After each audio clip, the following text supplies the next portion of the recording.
Hello दोस्तों, welcome back to our channel 95 biology. मैं हूं अमनदीप कुमार।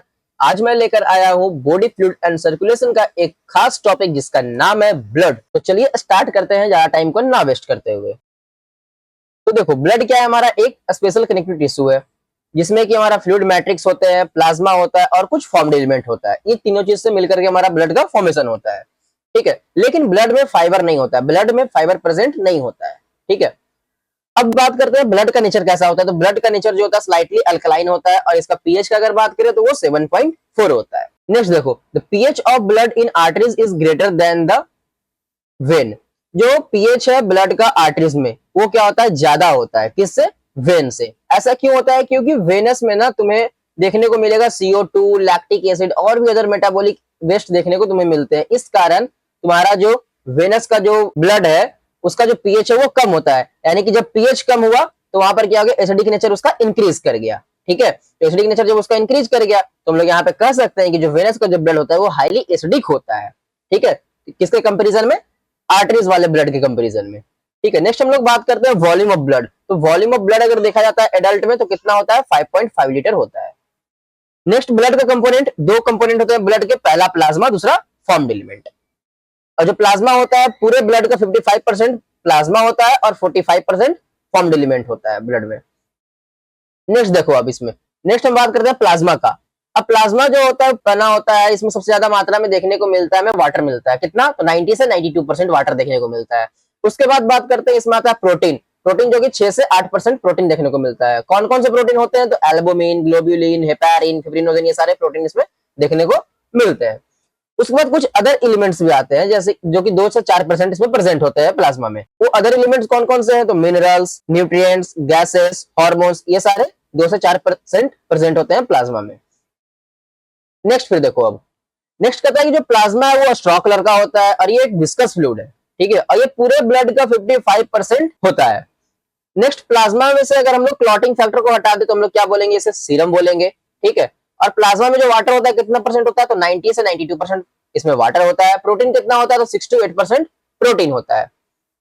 अब जो हमने देखा था कि प्लाज्मा में 4 मेनली प्रोटीन पाए जाते हैं, कौन कौन से? ग्लोबुलिन, एल्बुमिन, फिब्रिनोजेन और हेपेरिन। उसके बारे में हम लोग देख रहे हैं कि उसका क्या क्या रोल है। तो सबसे पहला ग्लोबुलिन। तो ग्लोबुलिन का क्या रोल होता है?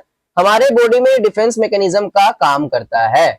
ठीक है, उसके बाद आता है एल्बुमिन। तो एल्बुमिन का काम क्या होता है? एल्बुमिन ऑस्मोटिक प्रेशर यानी ऑस्मोटिक बैलेंस में ये हेल्प करता है हमारे बॉडी में। ठीक है, इसका और भी रोल होता है कुछ। और रोल क्या होता है? एक कैरियर प्रोटीन के जैसा काम करता है। ठीक है, किसके लिए? तो स्टेरॉइड्स के लिए। ठीक है, कुछ थायराइड हार्मोन्स के लिए, फैटी एसिड्स के लिए, ये सब के लिए कैरियर प्रोटीन के रूप में ये काम करता है। ठीक है, नेक्स्ट हम लोग बात करते हैं किसका? फिब्रिनोजेन का। तो फिब्रिनोजेन क्या काम करता है? फिब्रिनोजेन का सबसे इंपॉर्टेंट रोल क्या है उसका? क्लॉटिंग का और कोगुलेशन ऑफ ब्लड। ब्लड को कोगुलेट करना, ब्लड का क्लॉट बनाना, क्लॉट का फॉर्मेशन करना, ये सब काम किसका? फिब्रिनोजेन का काम है। ठीक है, कहीं पर देखो टिश्यू में कहीं पे इंजरी हुआ। ठीक है, अब टिश्यू में इंजरी हुआ तो वहां पर होता है प्रेजेंट का थ्रोम्बिन। तो थ्रोम्बिन से फिब्रिन बनाना, थ्रोम्बिन से फिब्रिन का फॉर्मेशन करना। ठीक है, और फिर क्या होगा? वो फिब्रिन जाकर के क्लॉट का फॉर्मेशन करेगा। तो ये सब किसके मदद से होता है? तो फिब्रिनोजेन के मदद से ही होता है। नेक्स्ट इंपॉर्टेंट जो प्रोटीन है वो है हमारा हेपेरिन। हालांकि ये जो हेपेरिन का जो जिक्र है ये एनसीईआरटी में नहीं किया है, लेकिन फिर भी हम लोग नॉलेज के लिए पढ़ लेते हैं कि हेपेरिन क्या है? तुम्हारा एक ग्लाइकोप्रोटीन है। ठीक है, ये एक्ट करता है नेचुरल एंटीकोगुलेंट के जैसा। ब्लड को क्लॉट होने से ये बचाता है हमारे बॉडी में। हमारे बॉडी के अंदर ब्लड क्लॉट ना हो जाए उससे रोकता है कौन? हेपेरिन रोकता है। ठीक है, अच्छा, और ये हम लोग जो हार्ट अटैक के पेशेंट होते हैं और अंजाइना के जो पेशेंट होते हैं उसमें हम लोग देते हैं हेपेरिन को बाहर से उसके ट्रीटमेंट के लिए। नेक्स्ट हम बात करते हैं इसमें कुछ क्या होता है? 2 से 4% ऑफ प्लाज्मा में कुछ अदर मटेरियल्स होते हैं। अदर मटेरियल्स जैसे कि मिनरल्स होते हैं। कौन कौन से? तो sodium, calcium, magnesium, bicarbonate, chlorine, ये सारे मिनरल्स पाए जाते हैं। न्यूट्रिएंट्स कुछ पाए जाते हैं जैसे कि ग्लूकोज, अमीनो एसिड, लिपिड्स, ये सारे हो गए। कुछ गैसेस पाए जाते हैं जैसे कि O2, CO2, N2। कुछ एक्सक्रीटरी प्रोडक्ट होते हैं जैसे कि अमोनिया और यूरिया। ठीक है, तो ये था हमारा प्लाज्मा का बात।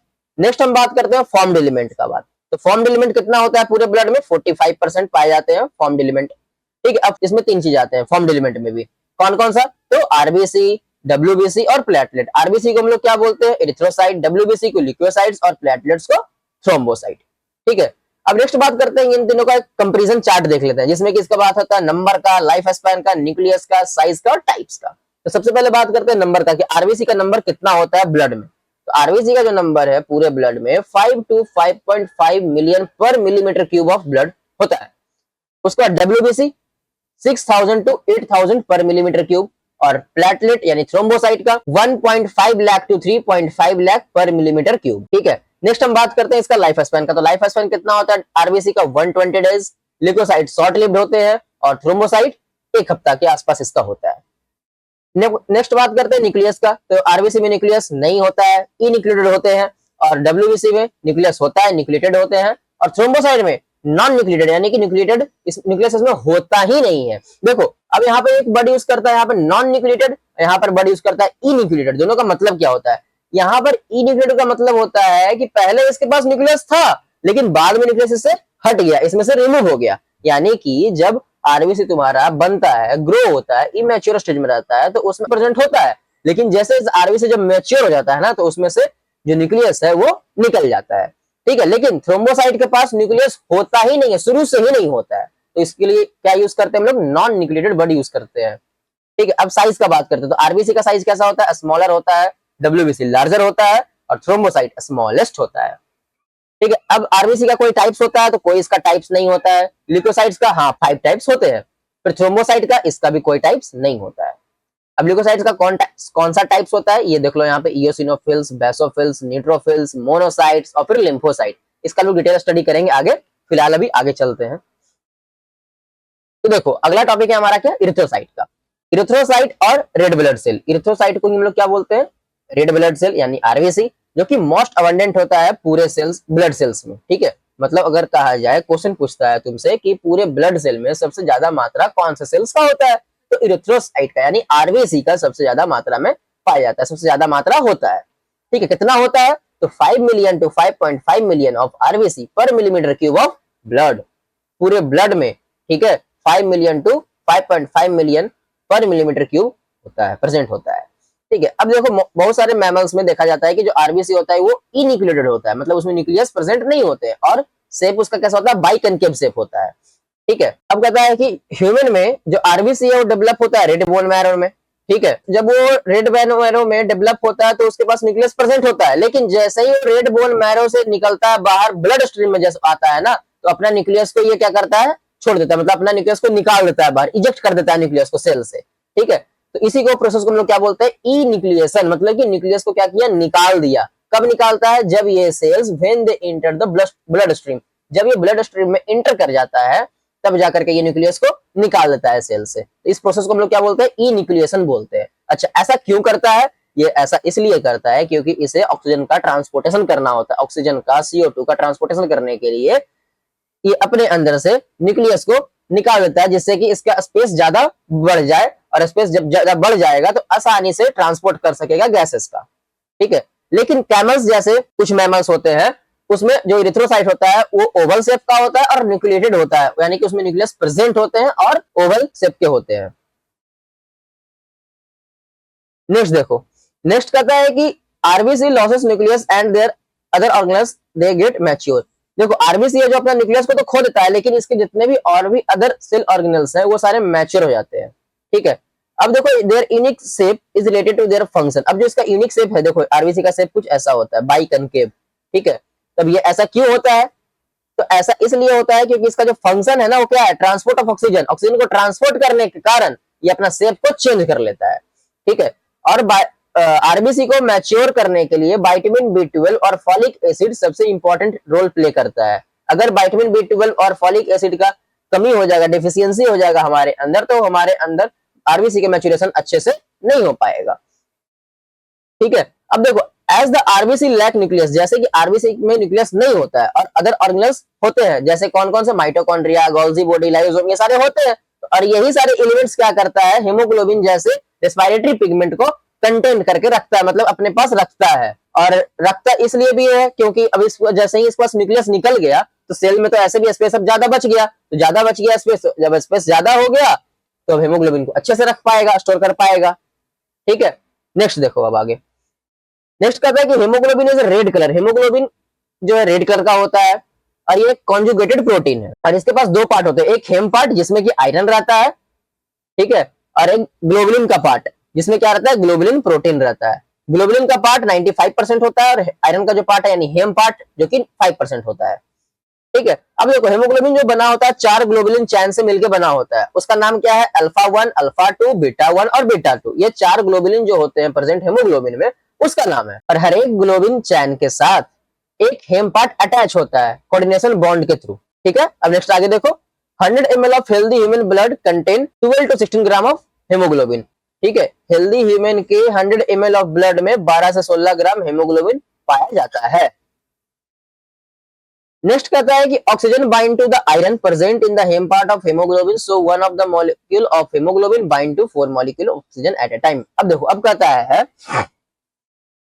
कि एक हेमोग्लोबिन में 4 ग्लोबुलिन वाले पार्ट होते हैं। अब 4 ग्लोबुलिन का पार्ट तो 4 हेम पार्ट अटैच होगा कोऑर्डिनेशन बॉन्ड से। ठीक है, अब 4 ग्लोबुलिन का पार्ट तो 4 आयरन का पार्ट। ठीक है, अब 4 आयरन तो 4 ऑक्सीजन। इसका मतलब समझो, इसका मतलब कहता है कि जो अब हेम पार्ट है ना, हेम पार्ट में क्या प्रेजेंट होगा? आयरन प्रेजेंट होगा। अब ये आयरन क्या करता है? ऑक्सीजन को बाइंड करता है, मतलब ये आयरन से ही जाकर के आयरन क्या करता है? ऑक्सीजन को जोड़ के रखता है अपने साथ में। तो अब जब हेम पार्ट जब 4 है, आयरन भी यहाँ पे 4 होगा। जब 4 आयरन है तो 4 ऑक्सीजन भी होगा। तो वही चीज कहता है कि एक हेमोग्लोबिन बाइंड करता है 4 मॉलिक्यूल ऑफ ऑक्सीजन को एक टाइम पे। ठीक है, अब जो प्रोसेस है आरबीसी के फॉर्मेशन का, उसको हम लोग इरिथ्रोपोइसिस कहते हैं। ये कहाँ पे होता है? तो बोन मैरो में होता है एडल्ट में, लेकिन जब अर्ली एम्ब्रियोनिक स्टेज में होते हैं तब ये यॉल्क सैक में आरबीसी का फॉर्मेशन होता है, फिर उसके बाद लिवर में होता है, फिर स्प्लीन में, और जब वही एडल्ट हो जाता है तो फिर बोन मैरो में आरबीसी का प्रोडक्शन होने लगता है। नेक्स्ट बात करते हैं, इसका जो लाइफ स्पैन है आरबीसी का 120 दिन का होता है। ठीक है, और जो ओल्ड आरबीसी है वो डिस्कार्ड होता है स्प्लीन में, इसलिए स्प्लीन को क्या बोलते हैं हम लोग? ग्रेवयार्ड ऑफ आरबीसी भी बोलते हैं। नेक्स्ट हम बात करते हैं इसका फंक्शन क्या होगा आरबीसी का। जो फंक्शन है आरबीसी का, ट्रांसपोर्ट करना ऑक्सीजन को, सीओ2 को, ये सब ट्रांसपोर्ट करेगा, और ब्लड के पीएच को मेंटेन करके रखना, ये भी किसका रोल है? आरबीसी का रोल है। ठीक है, नेक्स्ट चलते हैं आगे। देखो नेक्स्ट आता है हमारे पास ल्यूकोसाइट्स। देखो ल्यूकोसाइट्स में ना ग्रेनुल्स के आधार पर ल्यूकोसाइट्स को 2 पार्ट में बांट दिया गया है, ए ग्रेनुलोसाइट और ग्रेनुलोसाइट। ठीक है, जिसमें ग्रेनुल्स एब्सेंट होते हैं उसे बोलते हैं ए ग्रेनुअल या फिर ए ग्रेनुलोसाइट, और जिसमें ग्रेनुल्स प्रेजेंट होते हैं उसे बोलते हैं ग्रेनुलर या फिर ग्रेनुलोसाइट। अब जो ए ग्रेनुलर ल्यूकोसाइट है, इसमें 2 तरह के ल्यूकोसाइट्स आते हैं। कौन कौन सा? तो मोनोसाइट और लिम्फोसाइट। ठीक है, और जो ग्रेनुलर है उसमें 3 तरह के आते हैं। कौन कौन सा? इओसिनोफिल्स, बेसोफिल्स और न्यूट्रोफिल्स। अब देखो पूरे ल्यूकोसाइट्स में 6 से 8% मोनोसाइट्स पाए जाते हैं, 20 से 25% लिम्फोसाइट, 2 से 3% इओसिनोफिल्स और 0.5 से 1% बेसोफिल्स, और जो न्यूट्रोफिल्स है वो 60 से 65% पाए जाते हैं। ठीक है, अब देखो इओसिनोफिल्स है ना, उसके पास 2 लोब होता है, बेसोफिल्स के पास 2 से 3 लोब प्रेजेंट होते हैं, और न्यूट्रोफिल्स के पास 3 से 5 लोब प्रेजेंट होता है। ये देखो नीचे में स्ट्रक्चर दिया है, एनसीईआरटी का डायग्राम है ये सारा। ठीक है, मोनोसाइट्स का ये देखो, लिम्फोसाइट फर्दर फिर से डिवाइड होता है 2 टाइप्स में, एक टी लिम्फोसाइट, एक बी लिम्फोसाइट, उसका देखो स्ट्रक्चर दिया है। फिर उसके बाद इओसिनोफिल्स का ये स्ट्रक्चर है, ये बेसोफिल्स का स्ट्रक्चर है, ये न्यूट्रोफिल्स का स्ट्रक्चर है। इओसिनोफिल्स को हम लोग बोलते हैं एक और नाम से, क्या जानते हैं? एसिडोफिल्स। नेक्स्ट अब आगे देखो, नेक्स्ट कहता है कि leucocytes are called white blood cell. Leucocytes को हम लोग क्या बोलते हैं? व्हाइट ब्लड सेल्स कहते हैं। क्यों? क्योंकि ये कलरलेस होता है और इसके पास हेमोग्लोबिन नहीं होता है। ठीक है, और जो ल्यूकोसाइट्स का जो नंबर होता है आरबीसी के कंपेयर में बहुत ही कम होता है। ठीक है, कितना होता है? तो 6000 से 8000 मिलीमीटर क्यूब ऑफ ब्लड ये प्रेजेंट होता है ल्यूकोसाइट्स। और नेक्स्ट हम लोग ल्यूकोसाइट्स को ट्रू सेल्स कहते हैं, क्योंकि इसके पास न्यूक्लियस और अदर सेल्स ऑर्गेनल्स प्रेजेंट होते हैं। ठीक है, अदर सेल्स ऑर्गेनल्स तो आरबीसी में भी थे, लेकिन वहां पे न्यूक्लियस नहीं था, इसलिए हम लोग उसको ट्रू सेल्स नहीं कह रहे थे, लेकिन हम लोग ल्यूकोसाइट्स को ट्रू सेल्स कहते हैं क्योंकि इसके पास न्यूक्लियस प्रेजेंट होता है। उसके बाद देखो ल्यूकोसाइट्स मूव इन एमोवाइड फैशन, यानी कि ल्यूकोसाइट्स है जो वो मूव करता है एमोवाइड फैशन में, और ये डायपोडेसिस शो करता है। डायपोडेसिस का मतलब क्या होता है? तो diapedesis is the movement of squeezing of leucocytes through the pore of capillaries and move to the site of infection. तो देखो इसमें क्या होता है ना, जैसे कि ये कैपिलरीज है, यहाँ पे ल्यूकोसाइट्स है, अब ये ल्यूकोसाइट्स क्या कर रहा है, और यहाँ पर क्या हुआ? तुम्हारा इन्फेक्शन हुआ है, तो इस कैपिलरी में से इस कैपिलरी पोर्स के थ्रू ये चला जाएगा कहाँ पे? टिश्यू के, मतलब जिस टिश्यू में इन्फेक्शन हुआ है ना उस साइट पे चला जाएगा। समझा? कहाँ पे चला जाएगा? यहाँ पे ये ल्यूकोसाइट्स कहाँ निकल जाएगा? कैपिलरी के पोर से बाहर निकल जाएगा, जहां पर इन्फेक्शन का साइट है वहां पे चला जाएगा। इसी को हम लोग क्या बोलते हैं? डायपोडेसिस बोलते हैं। ठीक है, उसके बाद जो ल्यूकोसाइट्स है वो कहाँ बनता है? बोन मैरो में बनता है। अब देखो डब्ल्यूबीसी 2 टाइप्स का होता है, जो मैंने पहले बताया था वही चीज है, ए ग्रेनुलोसाइट, ऐसा WBC जिसके साइटोप्लाज्म में ग्रेनुल्स प्रेजेंट होते हैं उसे हम लोग बोलेंगे ग्रेनुलोसाइट, और ऐसा WBC जिसके साइटोप्लाज्म में ग्रेनुलस एब्सेंट होगा उसे हम लोग बोलेंगे ए ग्रेनुलोसाइट। ठीक है, नेक्स्ट चलते हैं, अब आगे देखो। ये ल्यूकोसाइट्स का जो 5 टाइप्स हमने पढ़ा था उसी को हम लोग अब एक चार्ट पे समझते हैं कि इसका कितना परसेंटेज होता है, उसमें किसमें ग्रेनुल्स प्रेजेंट होते हैं, किसमें न्यूक्लियस कैसा होता है, इसका लाइफ स्पैन कैसा होता है, इसका फंक्शन कैसा होता है। ठीक है, सबसे पहले देखो मोनोसाइट्स। तो मोनोसाइट्स का अगर परसेंटेज का बात करें तो 6 से 8%, लिम्फोसाइट 20 से 25%, इयोसिनोफिल्स 2 से 3%, बेसोफिल्स 0.5 से 1%, न्यूट्रोफिल्स 60 से 65%। नेक्स्ट बात करते हैं ग्रेनुल्स का। तो मोनोसाइट में ग्रेनुल्स एब्सेंट होते हैं, लिम्फोसाइट में भी एब्सेंट होता है, इयोसिनोफिल्स में प्रेजेंट होता है, बेसोफिल्स में प्रेजेंट होता है और न्यूट्रोफिल्स में भी प्रेजेंट होता है। नेक्स्ट बात करते हैं इसका न्यूक्लियस का। तो मोनोसाइट का जो न्यूक्लियस है वो किडनी शेप यानी कि बीन शेप के जैसा होता है। लिम्फोसाइट का जो न्यूक्लियस है वो राउंडेड होता है। इयोसिनोफिल्स का न्यूक्लियस बाइलोब्ड होता है यानी कि 2 लोब प्रेजेंट होते हैं इसमें। और जो बेसोफिल्स का जो न्यूक्लियस है वो एस शेप का होता है और ट्राइलोब होता है यानी 3 लोब प्रेजेंट होते हैं इसमें। और जो न्यूट्रोफिल्स का जो न्यूक्लियस है वो मल्टीलोब होता है यानी कि 3 से 5 लोब इसमें प्रेजेंट होते हैं। ठीक है, तो ये था हमारा न्यूक्लियस का। उसके बाद बात करते हैं हम लोग लाइफ स्पैन का। तो देखो मोनोसाइट का जो लाइफ स्पैन है ना वो कुछ दिन का होता है, लेकिन मोनोसाइट में एक चीज और देखने को मिलता है हमें कि मोनोसाइट है जो ब्लड स्ट्रीम में फ्लो कर रहा है, लेकिन ब्लड स्ट्रीम से क्या करेगा, ये बाहर निकल जाएगा। ठीक है, जब मोनोसाइट जब बाहर निकलता है ब्लड स्ट्रीम से तो इसको हम लोग बोल देते हैं मैक्रोफेजेस। ठीक है, अब ये जो प्रोसेस है ना, मोनोसाइट निकला कहां, मैक्रोफेजेस में, इस प्रोसेस को हम लोग बोलते हैं डिफरेंशिएशन। ठीक है, डिफरेंशिएशन करके क्या किया, मोनोसाइट जो है मैक्रोफेजेस में कन्वर्ट हो गया। ठीक है, अच्छा, लेकिन जब ये मैक्रोफेजेस था ना तब इसका जो लाइफ स्पैन कुछ दिन का था, लेकिन जैसे ही ये मैक्रोफेज बन गया तब जाकर के इसका जो लाइफ स्पैन है कुछ मंथ से लेकर के कुछ ईयर तक हो गया। वही कहता है few day in blood but as macrophages in tissue they can survive for month और ईयर। ठीक है, नेक्स्ट बात करते हैं लिम्फोसाइट। तो लिम्फोसाइट का जो लाइफ स्पैन है वो वीक से लेकर के मंथ तक होता है। इयोसिनोफिल्स का लाइफ स्पैन 2 से 5 दिन, बेसोफिल्स का 1 से 2 दिन और न्यूट्रोफिल्स का 24 घंटा से भी कम होता है। नेक्स्ट बात करते हैं फंक्शन का। तो मोनोसाइट का जो फंक्शन है वो फैगोसिटिक नेचर का होता है और न्यूट्रोफिल्स है इसका भी नेचर फैगोसिटिक होता है। अब देखो लिम्फोसाइट। तो लिम्फोसाइट में 2 तरह के हमें सेल देखने को मिलते हैं, एक बी लिम्फोसाइट और टी लिम्फोसाइट। दोनों जो रिस्पॉन्सिबल होता है इम्यून रिस्पॉन्स के लिए।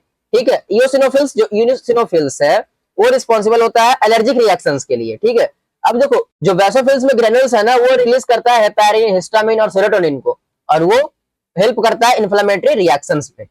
ठीक है, तो ये था हमारा सारे ल्यूकोसाइट्स का टाइप्स और एग्जांपल्स, जो कि ये भी कंप्लीट हुआ है। नेक्स्ट चलते हैं हम लोग आगे थ्रोम्बोसाइट पे। तो देखो थ्रोम्बोसाइट जो है स्मॉलेस्ट सेल है पूरे फॉर्म्ड एलिमेंट का। इसका जो नंबर होता है 1.5 लाख से 3.5 लाख होता है पर मिलीमीटर क्यूब ऑफ ब्लड में। ठीक है, अच्छा, अब जो थ्रोम्बोसाइट है वो कैसे बनता है। थ्रोम्बोसाइट तुम्हारा बनता है एक मेगा कैरियोसाइट नामक सेल से। ठीक है, अभी मेगा कैरियोसाइट कहाँ बनता है, तो मेगा कैरियोसाइट तुम्हारा बोन मैरो में बनता है। ठीक है, अब इसी मेगा कैरियोसाइट के फ्रेगमेंट से तुम्हारा फॉर्मेशन होता है किसका, थ्रोम्बोसाइट का। इसीलिए हम लोग थ्रोम्बोसाइट को ट्रू सेल नहीं बोलते, इसे क्या बोलते हैं, सेल फ्रेगमेंट बोलते हैं। थ्रोम्बोसाइट क्या है, तुम्हारा सेल फ्रेगमेंट है, ये ट्रू सेल नहीं है। क्यों, क्योंकि ये बनता है तुम्हारा मेगा कैरियोसाइट के, जो मेगा कैरियोसाइट सेल है उसके फ्रेगमेंट से बनता है। और थ्रोम्बोसाइट के पास कोई भी सेल ऑर्गेनेल्स नहीं होते हैं, लेकिन इसके पास जो न्यूक्लियस होता है वो प्रेजेंट होता है। और न्यूक्लियस कैसा होगा, राउंड होगा, ओवल होता है और डिस्क शेप में होता है। थ्रोम्बोसाइट कहाँ फॉर्म होता है, बोन मैरो में फॉर्म होता है, और इसका जो लाइफ स्पैन कितना होता है 7 से 8 दिन का होता है। नेक्स्ट देखो इसका फंक्शन का बात करते हैं। इसका फंक्शन क्या होता है, रिस्पॉन्सिबल होता है क्लॉटिंग के लिए और कोगुलेशन के लिए, ब्लड कोगुलेशन के लिए। और जब इसका नंबर कम जाएगा, रिडक्शन इन देयर नंबर, तो क्या होगा, क्लॉटिंग डिसऑर्डर्स हमें हो जाएगा, जिससे कि हमें एक्सेसिव ब्लड लॉस होगा, कहीं भी हमें इंजुरी हो जाता है, कट लग जाता है। ठीक है, और कट लगने के बाद जो क्लॉटिंग टाइम है वो हमारा इंक्रीज कर जाएगा। क्लॉट जो बनता था पहले 1 मिनट में वो बनेगा 5 से 10 मिनट में, या फिर नहीं भी बन सकता है। ठीक है, तो ये था हमारा थ्रोम्बोसाइट्स। तो यहाँ पे देखो डायग्राम में दिया है आरबीसी और ये सारा देखो प्लेटलेट्स ऐसा करके बनाया गया है। तो ये था हमारा ब्लड का टॉपिक जो कि आज पूरा हुआ। So thank you so much. अगर वीडियो पसंद आया हो तो लाइक एंड शेयर जरूर करना और कमेंट में जरूर बताना क्या समझ आया और क्या समझ नहीं आया। और अगर चैनल पे नए आए हो तो चैनल को सब्सक्राइब कर बेल आइकन प्रेस कर लेना, जिससे तुम्हें नेक्स्ट वीडियो का नोटिफिकेशन जल्द मिलेगा। तो चलो मिलते हैं अब नेक्स्ट वीडियो में।